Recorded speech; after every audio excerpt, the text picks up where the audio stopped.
ಇದೇನಿರುತ್ತಲ್ಲ, ಕಡವೆ ಏನಾದ್ರು ಅಥವಾ ಬೇರೆ ಯಾವುದೇ ಪ್ರಾಣಿಗಳು ನ್ಯಾಚುರಲ್ ಆಗಿ ಕಾಡಲ್ಲಿ ಡೆತ್ ಆದಾಗ ಅಥವಾ ಎಲ್ಲೋ ಒಂದು ಪಬ್ಲಿಕ್ ಪ್ಲೇಸ್ ಅಲ್ಲಿ ಬಂದು ಡೆತ್ ಆದಾಗ ಪೋಸ್ಟ್ ಮಾರ್ಟಮ್ ಮಾಡಿಸ್ತೀವಿ.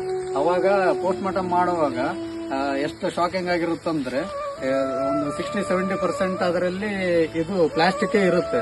ಅವರು ಕೂಡ ಡಾಕ್ಟರ್ಸ್ ಕೂಡ ಏನಿದು ಈ ತರ ಎಲ್ಲಿ ತಿಂತಿದಾವೆ ಇವು ಏನು ಎತ್ತ ಅಂತೇಳಿ ಅವ್ರಿಗೂ ಕೂಡ ಗೊತ್ತಾಗಲ್ಲ, ನಮಗೂ ಕೂಡ ಗೊತ್ತಾಗಲ್ಲ, ಜನಗಳಿಗಂತೂ ಅರ್ಥ ಆಗೋದೇ ಇಲ್ಲ. ಯಾಕಂದ್ರೆ ನಾವು ಎಲ್ಲಂದ್ರಲ್ಲಿ ಪ್ಲಾಸ್ಟಿಕ್ ಬಿಸಾಡ್ತೀವಿ, ಇಲ್ಲ ಏನೋ ಒಂದ್ ಮಾಡ್ತೀವಿ. ಕಾಡಲ್ಲಿ ಅದು ಪ್ರಾಣಿ ನೋಡಿ ಪಬ್ಲಿಕ್ ಪ್ಲೇಸ್ ಅಲ್ಲೆಲ್ಲ ಬರಲ್ಲ ಅದು, ಬಟ್ ಕಾಡಲ್ಲಿ ತಿನ್ನುತ್ತದೆ. ಇವಾಗ ಗ್ರಾಸ್ ತಿನ್ನುವಾಗ ಇಲ್ಲ ಏನೋ ಒಂದು ಬೇರೆ ತಿನ್ನುವಾಗ ಅವು ಪ್ಲಾಸ್ಟಿಕ್ ಇದು ಹೆಂಗೋ ಆಗಿ ಒಟ್ಟಿನಲ್ಲಿ ಬಾಡಿ ಸೇರುತ್ತದು. ಸೊ ಹಂಗಾಗಿ ಈಗ ಎಷ್ಟೇ ಎಜುಕೇಟೆಡ್ ಇದ್ರೂ ಕೂಡ ಜನಗಳು ಏನ್ ಮಾಡ್ಬೇಕಂದ್ರೆ ಅಟ್ಲೀಸ್ಟ್ ನೀವು ತಂದಂತ ಪ್ಲಾಸ್ಟಿಕ್ ವೆಹಿಕಲ್ ಅಲ್ಲೇ ಬಂದಿರ್ತಾರೆ ಆಲ್ಮೋಸ್ಟ್ ಎಲ್ಲರೂ, ತಮ್ಮದೇನು ಡಿಕ್ಕಿಯಲ್ಲಿ ಇರುತ್ತಲ್ಲ, ಡಿಕ್ಕಿಯಲ್ಲಿ ಪ್ಲಾಸ್ಟಿಕ್ ಅನ್ನ ಇಟ್ಕೊಂಡು ನಿಮ್ಮ ಮನೆ ಹತ್ರನೋ ಅಥವಾ ಯಾವುದೇ ಒಂದು ಮನೆ ಹತ್ರನೇ ಹಾಕಬೇಕಂತ ಏನಿಲ್ಲ, ಎಲ್ಲೋ ಒಂದು ತಿಪ್ಪೆ ಅಂತ ಮಾಡಿರ್ತಾರಲ್ಲ ಅಲ್ಲಿ ಆದ್ರೂ ಹಾಕಬೇಕು.